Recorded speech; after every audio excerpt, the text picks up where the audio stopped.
ada ceritanya Lukas murid Yesus itu tertulis di mana, itu nggak ada. Markus juga bukan murid Yesus. Itu kan yang terkenal itu ada 12 muridnya kan, itu ada gambarnya di peta perjamuan kudus. Iya, tapi tidak termasuk Lukas, tidak termasuk Markus. Kan ada 12 muridnya di situ. Iya, tapi tidak termasuk kemudian. Itu kan semuanya orang Yahudi, Bang. 12 muridnya yang di gambar perjamuan kudus itu. Tapi 12 murid Yesus itu tidak ada yang bernama Lukas, tidak ada yang bernama Markus. Bang, kita coba baca kitab perjanjian baru, Matius, Markus, Lukas, Yohanes, kisah para rasul, Petrus, Andreas, Yakobus, Yohanes, Filipus, siapa? Bartolomeus, siapa namanya lagi yang satu lagi tuh? Bartolomeus.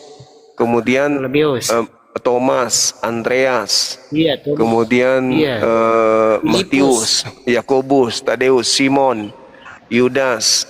Tidak ada Lukas, tidak ada Markus. Semua kan ada 12. Iya, 12, tapi tidak ada jadi Lukas. Markus itu dari mana, Bang? Itu orang-orang Roma, Kok bisa ya, ada muridnya di... Karena itu bukan murid Yesus. Itu muridnya Paulus, Bang. Enggak. Jadi kalau ada muridnya yang di luar Yahudi, berarti itu kitab kami itu sudah berbenturan begitu. Iya. Sudah berbenturan. Betul. Markus itu bukan orang-orang Yahudi, Markus. Lukas juga bukan. Bahkan penulis buku Matius juga tidak diketahui siapa penulisnya. Begitu juga buku Yohanes tidak diketahui siapa penulisnya. Begitu, Bang. Belakangan baru ditulis bahwa itu adalah tulisan Matius, padahal bukan.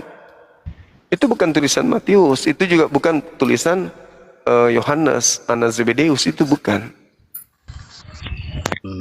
Begitu. Sebenarnya ada juga ditemukan dulu ada Injil ada juga Injil karangan palsu, memang ada, biasa pernah ditemukan dulu. Maksudnya? Yang itu kan karangan, ada ditemukan dulu Injil penemuan Injil, tapi setelah diteliti itu bukan menyimpang dari firman aslinya, Bang. Jadi kami tidak mengimaninya karena setelah diselidiki tidak sesuai dengan firman aslinya, jadi kami tidak boleh mengimaninya.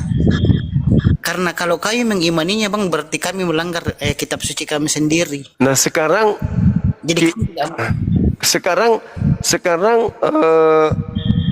Kristen ini Injilnya yang diutus atau diwahyukan untuk Kristen mana? Injil yang mana? Itulah Injil, itulah yang di kitab perjanjian baru, yang Matius, Markus, Lukas, Yohanes, kisah enggak dong. Enggak dong. Karena kalau Lukas itu ditulis hanya untuk seorang yang bernama Theophilus. Matius ditulis bukan diperuntukkan untuk seluruh umat manusia. Tidak ada itu dikatakan. Begitu juga Markus, begitu juga Yohanes. Sedangkan surat-surat Paulus itu juga tidak untuk seluruh manusia, itu surat-surat Paulus. Roma hanya untuk orang Roma. Filipi hanya untuk orang yang ada di Filipi. Efesus hanya untuk orang yang ada di Efesus. Jadi tidak ada di dalam kitab saudara yang ditulis untuk seluruh manusia, itu enggak ada.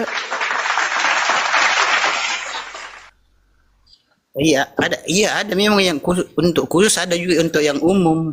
Enggak ada. Coba tunjukkan yang mana di antara kitab kanonik ini yang ditulis diperuntukkan untuk seluruh umat manusia. Tunjukkan di mana di kitab 13 kitabnya Paulus yang Paulus tulis untuk seluruh umat manusia. Itu di mana tertulis? Ada enggak? Enggak ada, Bang, enggak ada. Enggak ada. Kalian hanya mengambil buku-buku tersebut untuk kalian jadikan sebagai kitab suci. Tapi kitab itu bukan ditulis untuk Kristen, bukan ditulis untuk seluruh manusia, bukan. Begitu, saudara.